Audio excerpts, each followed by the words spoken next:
సర్వం విశ్వమయ గ్రూప్ సభ్యులందరికీ ఆత్మ ప్రణామాలు తెలుపుకుంటూ సతీ సమేత సప్తఋషుల అనుగ్రహంతో అవతార్ బాబాజీ గారి అనుగ్రహంతో ఆది శంకరాచార్యుల అనుగ్రహంతో మరియు మనందరికీ గురువు గారు అయినటువంటి ప్రొఫెసర్ పత్రిజీ గారు అమ్మ స్వర్ణమాలమ్మ గారి కృతజ్ఞతలతో శైలేష్ మాస్టర్ యొక్క ఆశీస్సులతో ఈ రోజు మనం శ్రీ దేవి భాగవతం నిత్య పారాయణం మొదలు పెడతాము. పారాయణం పారాయణం అంటే అంతిమ లక్ష్యాన్ని చేరుకోవడం. అలాంటి ఆ నిత్య పారాయణాన్ని శ్రీదేవి భాగవతము అష్టమ స్కందము మనకు వినిపించడానికి వస్తున్నారు రాధా మేడం గారు. రాధా మేడం, మీకు సర్వం విశ్వమయం గ్రూప్ తరఫున స్వాగతం, సుస్వాగతం. శ్రీమాత్రే నమః. శ్రీమాత్రే నమః. Thank you Rama madam.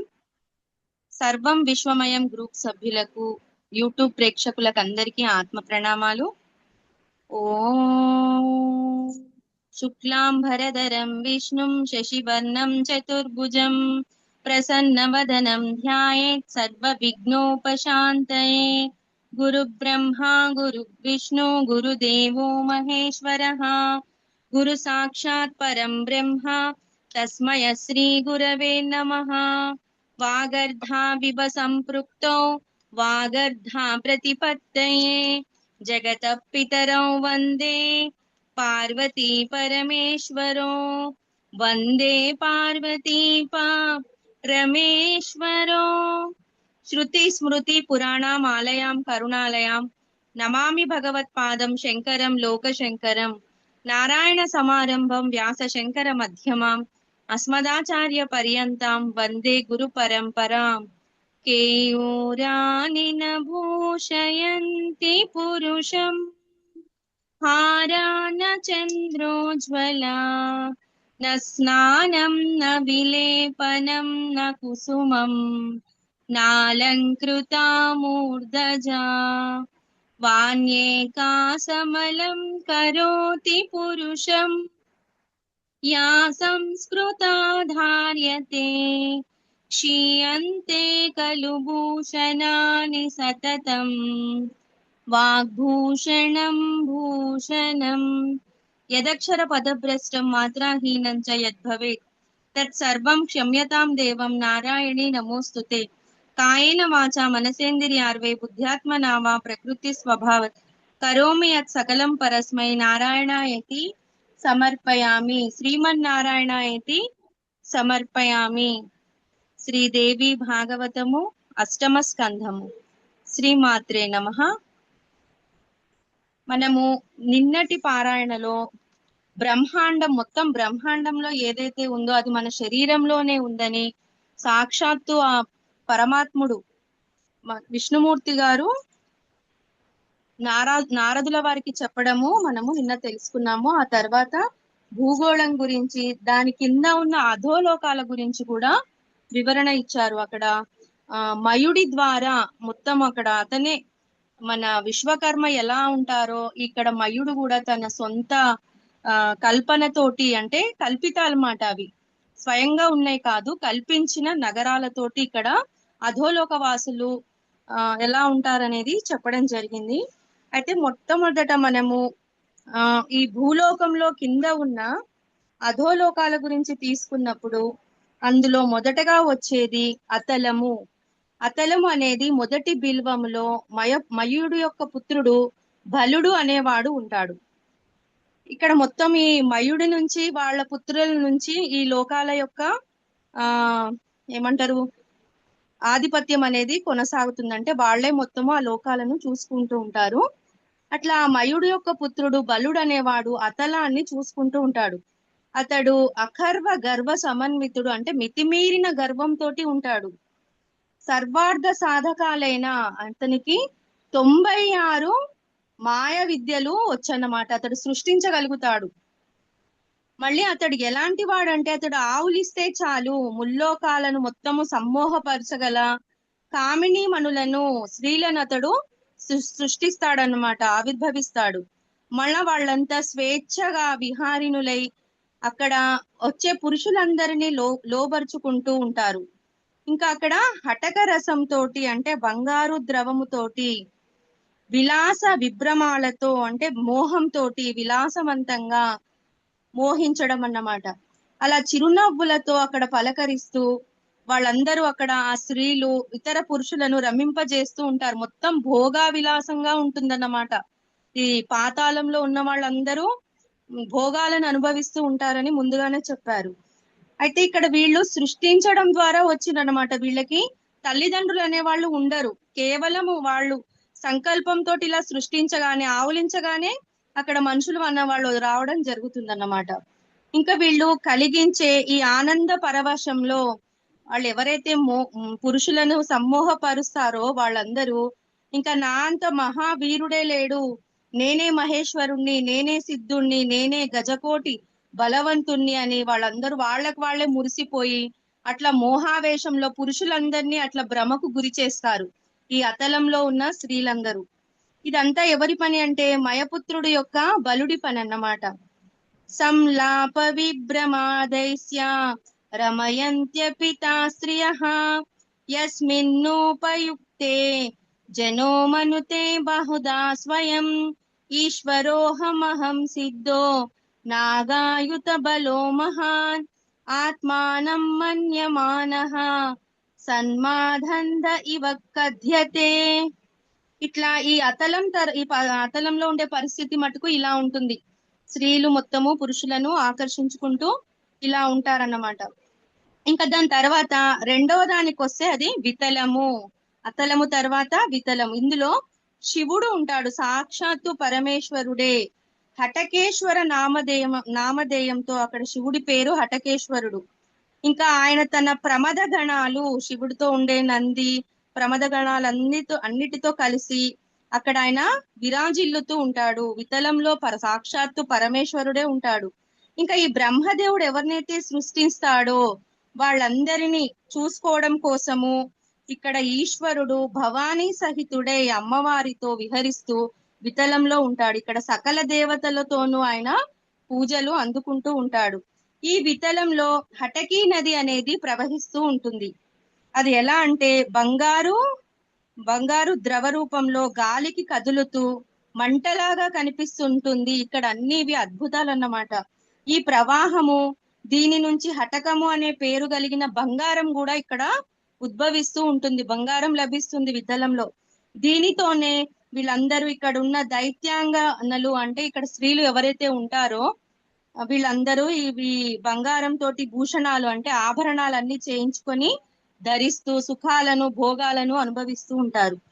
ఇంకా ఇది వితలం యొక్క ఈ లోకం యొక్క విశేషాలన్నమాట. ఇంకా ఈ వితలానికి కిందికి వస్తే అక్కడ ఇంకొక లోకం ఉంది, అదే సుతలము. ఫస్ట్ అతలం అయిపోయింది, రెండవది వితలం అయిపోయింది, ఇప్పుడు సుతలం గురించి చెప్తున్నారు. దీనికి అధిపతి బలి చక్రవర్తి. సుతలాన్ని పరిపాలించేవాడు బలి చక్రవర్తి. దేవేంద్రుడికి ప్రియం చేయడం కోసం అనేసి అంటే ఆ బలి చక్రవర్తి యొక్క ఆధిపత్యాన్ని తీసుకోవడం కోసము, దేవేంద్రుడికి రాజ్యాధికారం అప్పగించడం కోసము త్రివిక్రముడు అంటే వామన అవతారంలో శ్రీ మహావిష్ణువు వామన అవతారంలో బలిని ఈ సుతలానికి అనగదొక్కుతాడు. ఇదంతా మనకు వామన అవతారంలో వచ్చిన కథ అన్నమాట. ఇంకా ఇక్కడ ఈ మొత్తము ఈ సుతలం అనేది బలి చక్రవర్తి యొక్క ఆధీనంలో ఉంటుంది.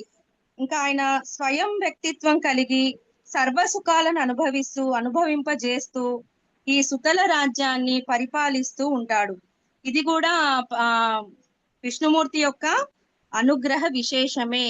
ఇంకా ఇప్పుడు 3 అయిపోయాయి. మళ్ళీ సుతలానికి కిందికి వస్తే తలాతలం అనే ఇంకొక మహాబిలము ఉంది, ఇంకో లోకం ఉంది.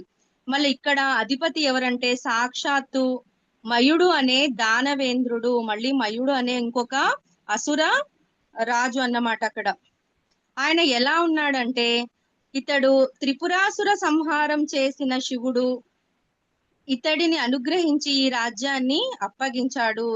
సాక్షాత్తు పరమేశ్వరుడే ఇతడికి ఈ తలాతలం అనే మహాబిలాన్ని అప్పగించి పాలన చేయమని చెప్పడం జరిగింది. ఇంకా మాయావులు అంటే ఎవరైతే ఈ మయుడి యొక్క పుత్రులు వీళ్ళందరూ ఎవరైతే ఉన్నారో అందరూ అందరికి ఎవరైతే మొత్తం సర్వము ఈ మయుడి యొక్క సంతానం ఏదైతే ఉందో వాళ్ళందరికీ ఇతడే గురువు. మళ్ళా ఇతనికి సకల మాయా విశారదుడు, అన్ని రకాల వీళ్ళకు మాయలు అనేటివి వస్తాయి. ఇంకా ఈయన సర్వ రాక్షస పూజితుడు, అందరూ రాక్షసులు ఈయననే పూజిస్తూ ఉంటారు. ఇంకా దీనికి కింద ఇంకొక మహాతలం ఉంది. అది ఎలా ఉంది అంటే, నిరంతరము క్రోధ వివశులైన కాద్రవేయ సర్పజాతులకు నిలయము. అంటే ఇంకా ఇక్కడ ఇది 5వదన్నమాట మహాతలము. తలాతలం కింద ఉన్నది మహాతలము. అక్కడ ఎలాంటి వాళ్ళు ఉన్నారంటే అంత సర్పజాతుల వాళ్ళు ఉంటారు. ఇంకా వీళ్ళు ఎప్పుడు ఎలా ఉంటారంటే కోపంతో ఉంటారన్నమాట. మళ్ళీ వీళ్ళందరూ కద్రువ ఎవరైతే ఉన్నారో ముని, వాళ్ళ సంతానం అన్నమాట సర్పజాతి అంతా. వీళ్ళ శిరస్సులలో కలిగిన అనేక శిరస్సులు కలిగిన మహాసర్ప నాయకులు ఎందరో ఉన్నారు. అంటే మొత్తం ఇది సర్పరాజ్యం అని చెప్తున్నారు. కుహక, తక్షక, సుషేణ, కాళీయ ఇక్కడి వాళ్ళే అంతా ఈ సర్పజాతికి చెందిన వాళ్ళు. వీళ్ళందరూ కూడా గరుత్మంతుడికి భయపడి వాళ్ళ పిల్లలతోటి ఈ సర్పజాతులు వాళ్ళ భార్య పుత్రులతోటి ఈ మహాతలములో, ఈ భూతలంలో తలదాచుకొని ఉంటారు. ఇంకా వీళ్ళు అన్ని రకాలైన క్రీడా విశారదులై మంచిగా వీళ్ళు స్వేచ్ఛగా విహరిస్తూ ఉంటారన్నమాట మహాతలంలో ఉన్న సర్పజాతి. ఇంకా దాని కింద ఉన్నది రసాతలము. ఇప్పుడు మనకిది 6వదన్నమాట. ఇక్కడ దైత్య దానవ నాగజాతులు మొత్తం అందరూ సహవాసం చేస్తూ ఉంటారు నిత్యము. వీళ్ళు దేవతలు రాక్షసులు, నాగజాతి వాళ్ళు మొదలైన వాళ్ళందరూ ఇక్కడే ఉంటారు. వీరు హవిర్భోక్తలు, ఓజస్వంతులు, అంటే ఎంతో తేజస్సుతో ఉంటారన్నమాట. అసమాన్యులు అంటే అసలు వీళ్ళు తేజస్సు అనేది ఎలా ఉంటుందంటే ఆ లోకం అంతా వీళ్ళ తేజస్సు, ఇంకా వీళ్ళకు ఒక వెలుతురు అనేది అవసరం లేదన్నమాట, అంత తేజస్సుతోటి ఉంటారు. ఇంకా వీళ్ళకి శ్రీహరి వీళ్ళను అదుపు చేస్తూ ఉంటారు. శ్రీ మహావిష్ణువు అదుపు ఆజ్ఞల మీద వీళ్ళు ఉండడం జరుగుతుంది. అంటే వీళ్ళను అణచి ఉంచాడన్నమాట. అందుకని వీళ్ళందరూ ఒక కలుగుల్లో పులుగుల్లాగా బ్రతుకుతూ ఉంటారు. శ్రీ మహావిష్ణువుకి భయపడి వీళ్ళు ఎలాంటి మాయలు బయటికి ప్రదర్శించకుండా, అన్ని మాయ విద్యలు వచ్చినా గాని జాగ్రత్తగా ఉంటారన్నమాట వీళ్ళు. పైగా ఇక్కడ ఇంద్రుడి యొక్క ఇంద్రదూతిక ఎవరైతే సరమ అని ఉందో ఆమె మంత్రాక్షరాలతో, బీజ మంత్రాలతో వీళ్ళందరినీ కట్టిపడేసింది. ఈ సర్పజాతి వాళ్ళకి కొన్ని మంత్రాలు వేస్తూ ఉంటారు వాళ్ళు వేరే వాళ్ళకి హాని చేయకుండా.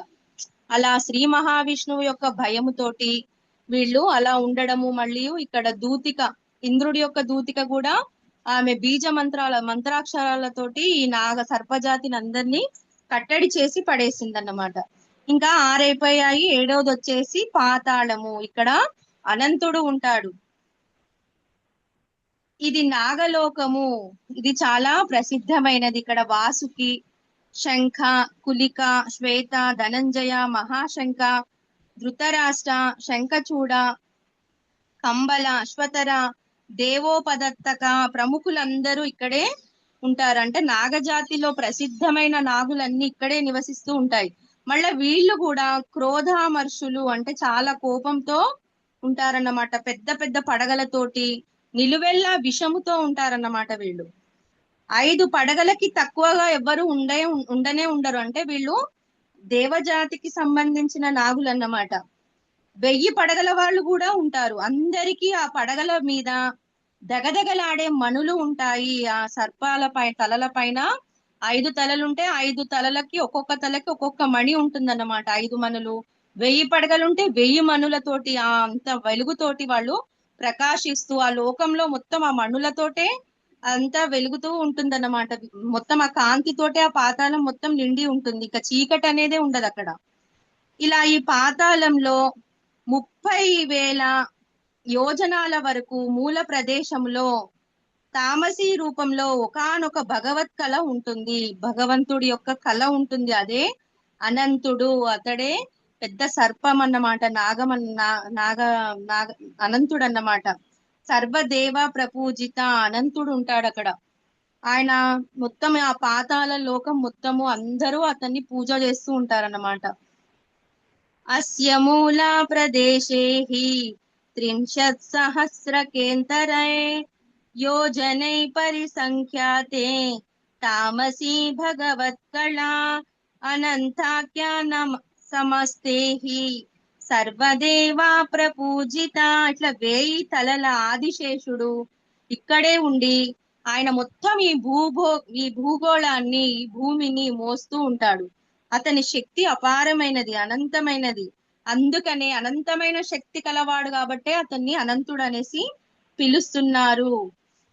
ఇంకా మొత్తము సర్వలోకాన్ని ఇతడు సంరక్షిస్తూ ఉంటాడు.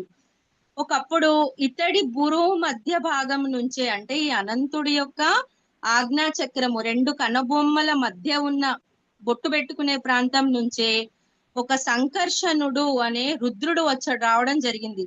అతడు ఎలా ఉన్నాడంటే ఏకాదశ వ్యూహాలతోటి ఉదయిస్తూ ఉన్నాడు. అంటే అతడు 3 కన్నులతోటి ఒక రుద్రుడు ఆవిర్భవించాడు. మహోగ్రమూర్తిగా ఉన్నాడు, త్రిశూలం ధరించి ఉన్నాడు.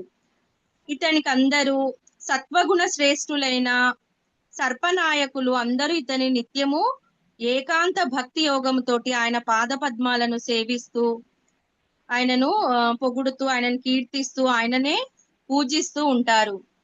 మణికాంతులు ఇవన్నీ ఒకదానికొకటి పోటీ పడుతున్నాయి అన్నట్టుగా ప్రతి ఒక్క సర్పము పైన ఉన్న మణుల యొక్క కాంతి అనేది మొత్తం ఆ లోకంలో వ్యాపించి ఉంది. ఇట్లా నాగకన్యలు కూడా తమ విలాస విభ్రమాలు అంటే మోహిస్తూ మోహ ప్రదర్శనను చేసుకుంటూ సుగంధ ద్రవ్యాలను పూసుకొని వీళ్ళు అలా అనురాగ పరవశులై ఆరాధనా పూర్వకంగా అనంతుణ్ణి సేవిస్తూ అనురాగ మదోన్మతులై వీళ్ళు ఆ లోకంలో కరుణాలోకములో ఆ అనంతుడి యొక్క ఆశీస్సులు పొందుతూ వాళ్ళు జీవితం అనేది గడుపుతూ ఉంటారు.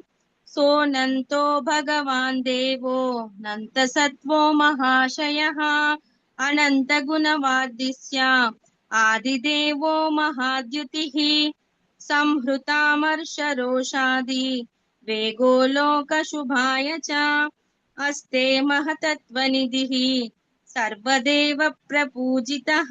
ఇట్లా ఈ భూభారాన్ని ఎవరైతే మోస్తున్నారో అనంతుడు సాక్షాత్తు ఆయన భగవంతుడు, అనంత బలశాలి అన్నమాట.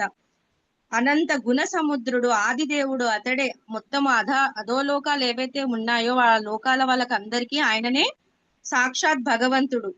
అతడు ఎలాంటి కోపమైన, ద్వేషమైన ఏది లేకుండా మంచి సత్వగుణముతోటి లోక శుభం కోసం అనేసి ఈ భూగోళాన్ని బరువుని మోస్తూ ఉన్నాడు. అందుకే అతనికి సర్పదేవ సర్వజీవ ప్రపూజితుడు అని అంటున్నారు. ప్రతి ఒక్క సర్పజాతులు గాని ఇక్కడ మొత్తం అతల సుతల వితల ఈ అధోలోకాలలో ఉన్న ప్రతి ఒక్కరూ ఆయనను పూజిస్తూ ఉన్నారు, అతన్నే ధ్యానిస్తూ ఉంటారు.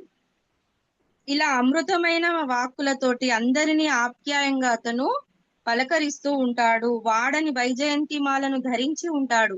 ఏనాడు కూడా వాడిపోని తులసి దళాలతో కూర్చిన దండ, తుమ్మెదలు దాని చుట్టూ అతని చుట్టూ పరిభ్రమిస్తూ ఉంటాయి. నీలాంబరధరుడు ఇతడు.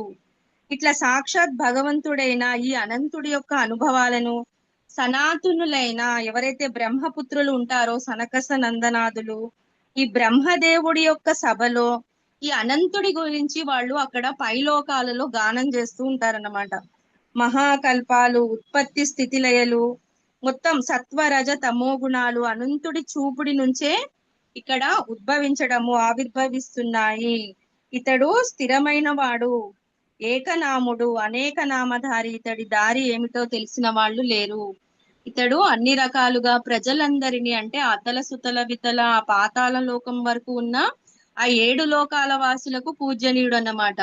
మొత్తం తన శిరస్సు మీద ఈ భూగోళాన్ని సముద్ర పర్వత గాఢారణ్య సహితముగా, అంటే భూగోళం పైననే కదా ఇవన్నీ ఉన్నాయి, ఆ ఒక అణువులాగా ఆయనకు ఒక అణువులాగా వీటన్నిటిని ధరిస్తూ అతడు మోస్తున్నాడంటే అతడి శక్తి ఎంత అనంతమైనది, అమితమైనది. దాని సమృద్ధిలో ఇతడికి ఎవరిని లెక్క చేయలేరంటే అంత శక్తితో ఉన్నాడన్నమాట.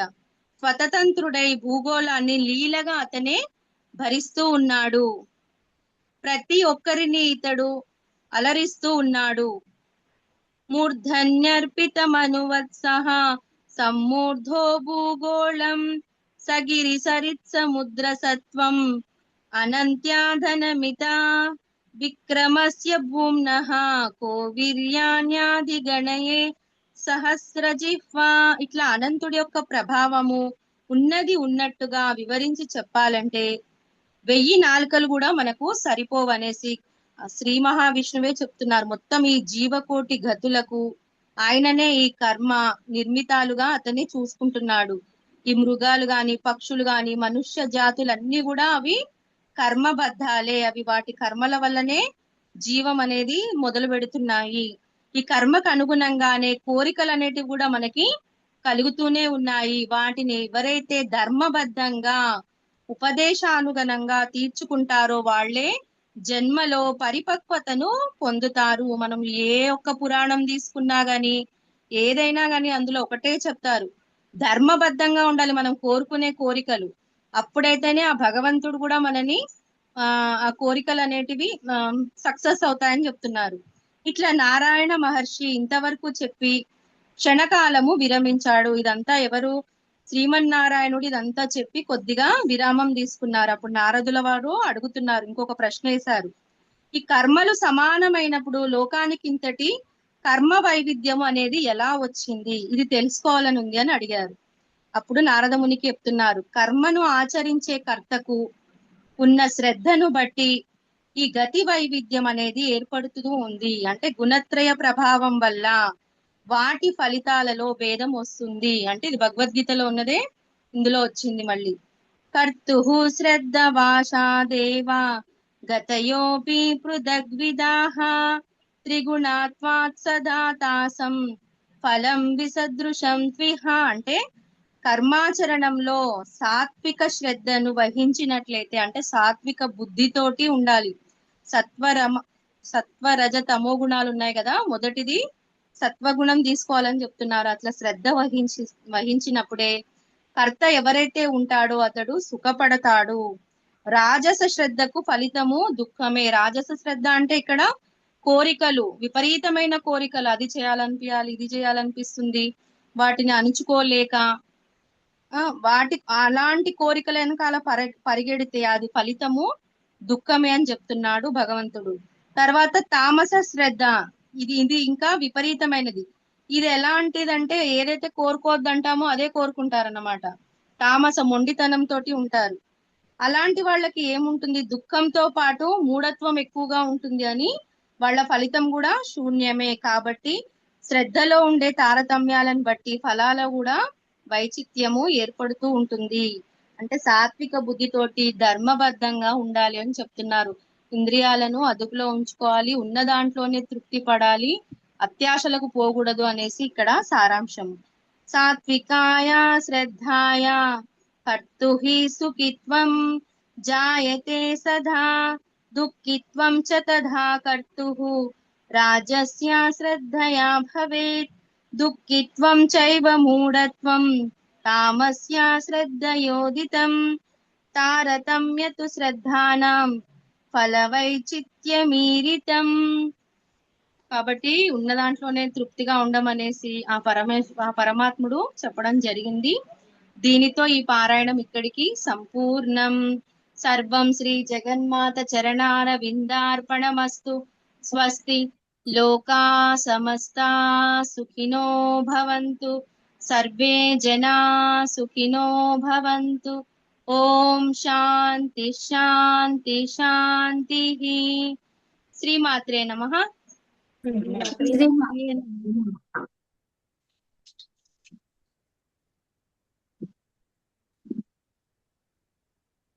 బాగుంది. ఈరోజు భగవద్గీతకు సంబంధించింది కూడా వచ్చింది. గుణత్రయ విభాగం. గుణత్రయ విభాగం.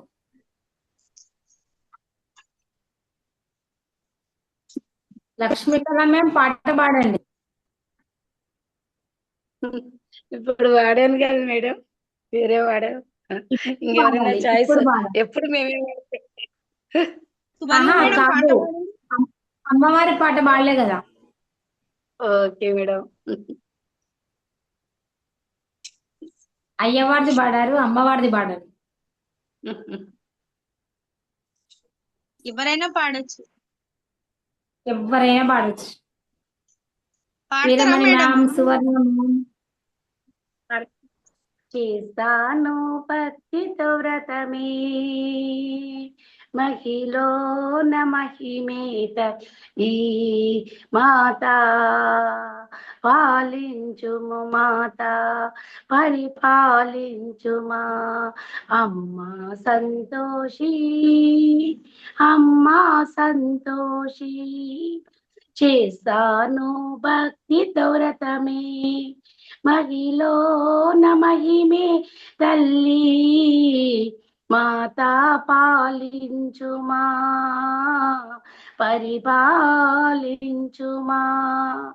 మరి చేను మనోహరమేలా, బ్రతుకాయను భారమే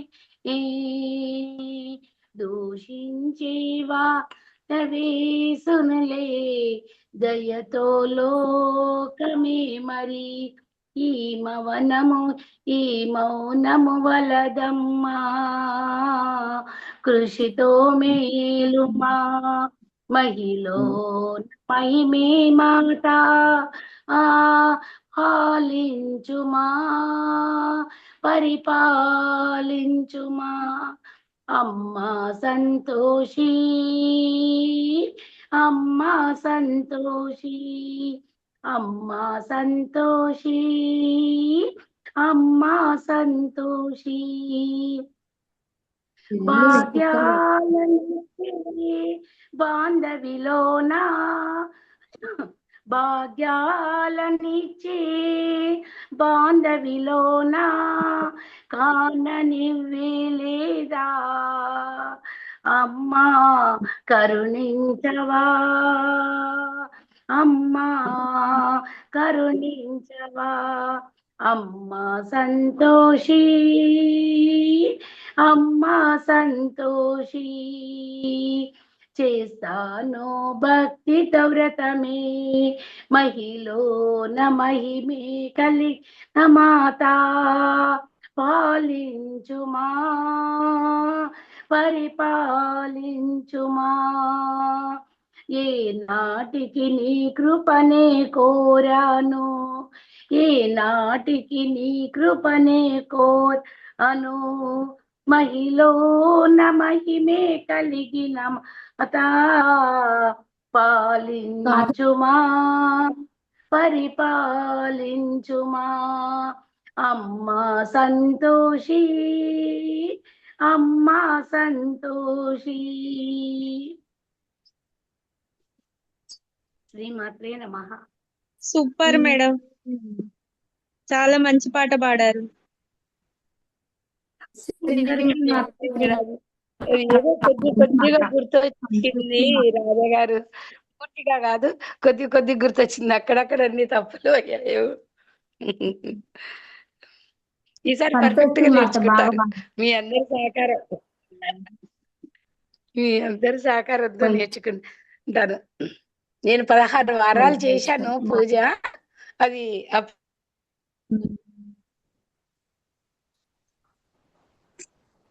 వెరీ గుడ్. ఓకే మ్యామ్, మనము శ్రీ దత్తనమ్మ అవి చదువుకుందామా? షేర్ చేస్తాను. ఈరోజు ఎవరు చెప్తారు?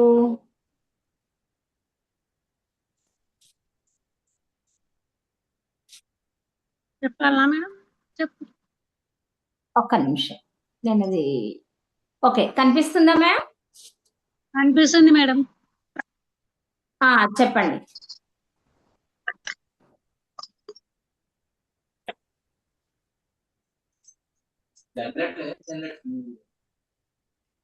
కింది వస్తుంది.